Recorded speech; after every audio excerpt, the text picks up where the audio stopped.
transformation industrielle des produits agricoles créer li nga xamante ni moom moo di véritable valeur ajoutée jëm ci postuler durablement le sud du Sénégal comme un pôle agro-industriel majeur loolee moo nekk projet bi nga xamante ni moom moo daal di toucher agropole sud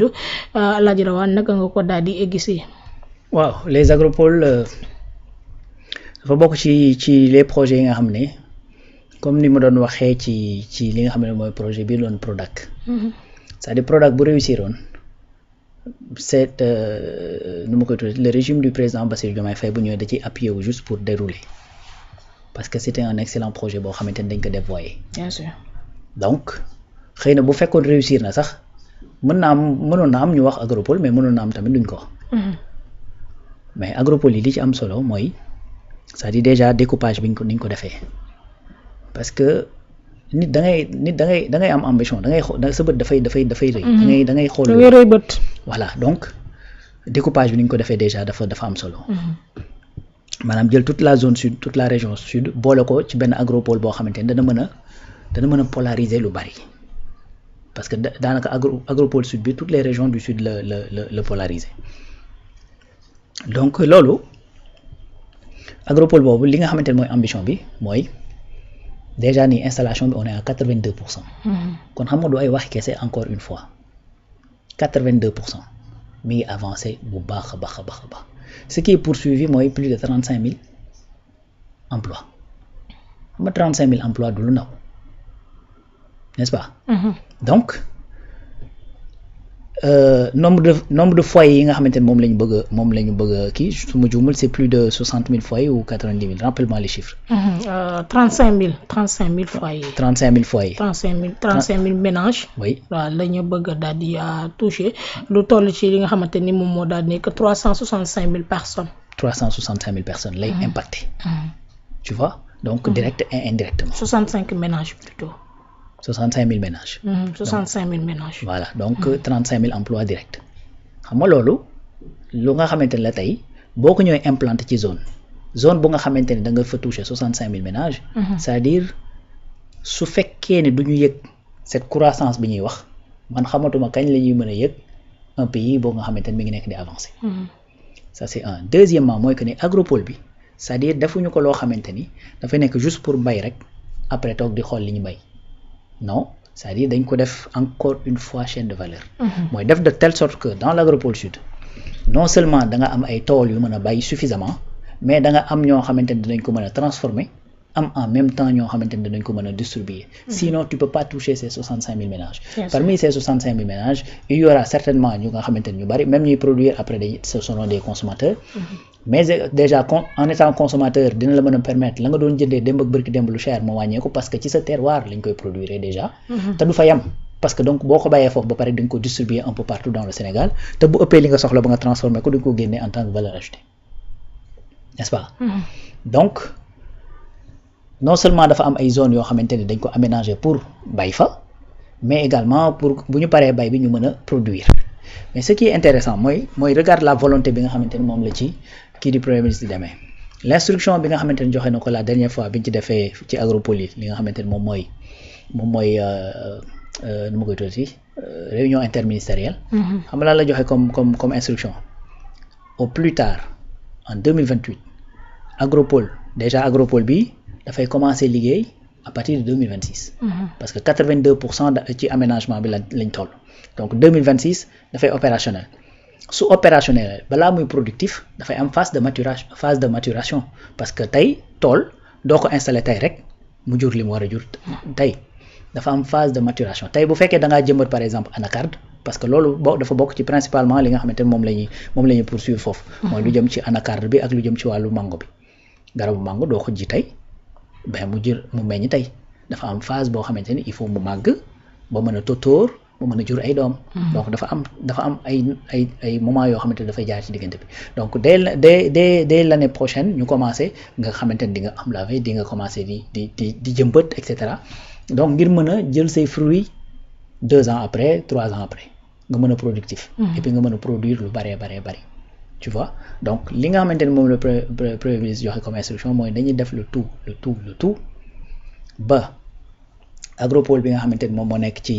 je pense le centre ak Agropole Sud bi au plus tard 2028 mu produire mën nañ ko transformer mën ñu ko transformer mais ne produire parce que bu produire le mal bi la mën a arrivé xam nga mooy lan nga am loo lekk n'est-ce pas bu fekkee ne ëpp na li nga xamante ne moom nga soxla pour dundee ko nga mën koo jaay brut en attendant ngay am lu ko mën a transformer donc investir dans des projets productifs xam moom laa wax sànq bi ñuy tàmbali moom laa wax ci digg bi moom laay waxaat nii c'est-à-dire l'objectif c'est d'investir mooy maximiser les flux de capitaux yi ñëw ci réew mi dugal ko dans des secteurs productifs nga dugal ko ci tool yi dugal ko ci napp gi dugal ko ci càmm gi li tax ñaari agropole yooyu am solo mooy bii dafay bay mais bële càmm gi dafa nekk nga xamante di nga mën a produire meew produire ndawal bu doy tey tabaski bu jotee maanaam bu ci Mali jàppul Mauritanie jàpp ci Sénégal dafay am problème parce que lu bari loo xamante ni dañ koy utiliser ci cheptel day jógee Mauritanie wala bu jógee Mali bu ñu xëyoon benn année ne tee nañu suñuy jur doot ñu yóbbu fële ci Sénégal su boobaa Sénégal am jafe-jafe bu tabaski jotee si je ne m'abuse tabaski bi passé on avait besoin de plus de 800 000 têtes daanaka lu ci ëpp Mali la jóge ak Côte ak fii nga xamante ne moom mooy Mauritanie mais loolu cette tendance il faut que ñu renverser ko loolu mooy li nga xamante ne moom la ñuy jublu ci agropole bi may wax nga xamante ne moom moo nekk ci centre bi fexe ba nga xamante ni li ñu war a produire ci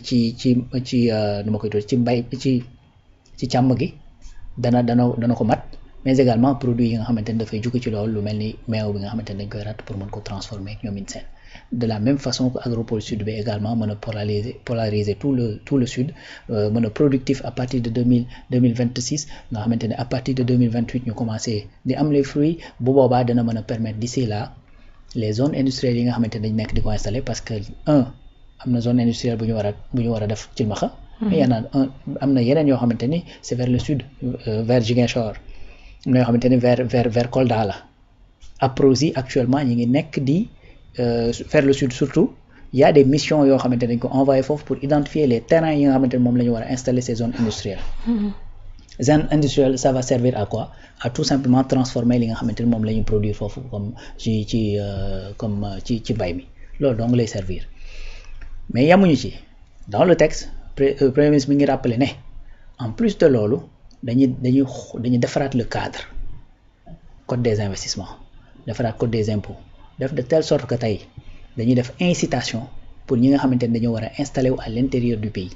boo waree installer wu à Dakar ñun la ñëwal ak sa doole nga installer wu boo waree dem à l'intérieur du pays ñu ne état mën na la accompagner mën na la baal par exemple impôt 3 ans ou bien 5 ans plus ngay dem vers l'intérieur plus effectivement ngay am ay facilité donc tey su fekkee da nga def Cilmaxa zone industrielle ku ne xam na ne Cilmaxa boo fa defee da nga bëgg a polariser effectivement le zone centre bi boo demee ci sud bi nga def fa ñaari zone industrielle la même chose su boobaa les régions du sud ngay polariser de ce fait lépp lu ñu fa bay mën ko transformer et l'autre chance bi nga xamante ne dafa feeñ te Sénégal moo tax gis nga njiit maanaam problème réew njiit rek moo ko mën a nan laa ko bëgg a waxee li Youssou Ndour doon wax njiit gu dëgër dafay fekk nga bëgg sa réew loolu nag boo ko amee gis nga njiit gu dëgër googu boo ko amee c'est-à-dire boo góorgóorloo tuuti rek mën ngaa dem gis nga ñi ngi wax zone sud bi di wax agropole et cetera xam nga qu'est-ce qui s'est passé c'est que on a découvert récemment que ni foofu dafa am benn gisement de phosphate boo xamante ni ci gisement de phosphate yi gën a am qualité la bokk te mën naa nekk loo xamante ni quantité yu baree la récemment lañ ko découvrir tu vois donc ñi ngi wax ci nord bi nga xamante ni également zone pôle agricole la bu am solo lu jëm ci wàllu surtout mbay mu jëm ci wàllu maraîchage beeg ñoom seen ñi ngi war a installer usine phosphate fële ca kii nu mu koy tuddati ca Matam avec une université beneen gisement de phosphate feeñaat na vers le sud vers Kolda en ce même moment tey ou démb ñi nga xamante ni moo tax gis nga concurrence également baax ci réew. bien sûr Indorama nga xam ne ñoom moom ICS ku ne xam ne ñoom ñooy exploiter phosphate bi nga xamante ni moo nekk ci Taïba bi. dañoo signé une convention de financement de 126 milliards avec l'État du Sénégal 126 milliards mooy ñoom ñoo yor les industries chimiques du Sénégal parce que tout simplement il y a également beneen loo xamante ne dafa war a installé wu fële ca nord ba te comme loolu mi ngi ñëw ci kanamam moom tamit du toog di seetaan il faut que part de marché bi yooyu mu sécuriser ko 126 milliards donc yoo xamante ne dañ ko war a dugal également ci réew mi la convention a déjà été signée démb xaw ma tey donc lii mooy njariñu agropole yi bien sûr mooy def de sorte que maanaam ñi nga xamante ne ñoo nekk ci réew mi tey bay te yor suuf si di bay ñii di sàmm mën a dundal réew mi tout simplement et que def ko de telle sorte que danañ yegg ci industrialisation ak ci technologie foo xam ni ñu ci baree dinañ nekk ci secteur secondaire bi ci industrie yi ak ci service yi ñu néew nekk ci secteur mbay mi tey dundal ñi ëpp ci réew mi parce que loolu mooy nag un pays qui avance boo demee aux États-Unis les agriculteurs defuñu nekk matuñu 2% de la population aux États-Unis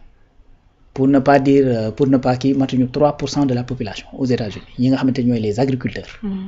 pourtant ñooy dundal États-Unis gii yëpp ba pare di bay ci biti ba yenn saa yi sax ñu jël loo xamante ne mun ñu ko utiliser ñu gas ko suul wala ñu kii ko parce que pour tout simplement pour éviter mu am inflation ci biir réew mi wala mu am ay ñoomin seen tu vois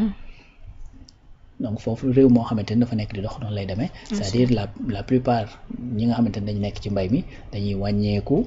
di dem ci yeneen secteurs yi mais technologie di avancé ba telle sorte que lu fukki nit doon def ci benn tool ñaari nit dinañ ko mën a liggéey. bien sûr mais noonu ñu daal di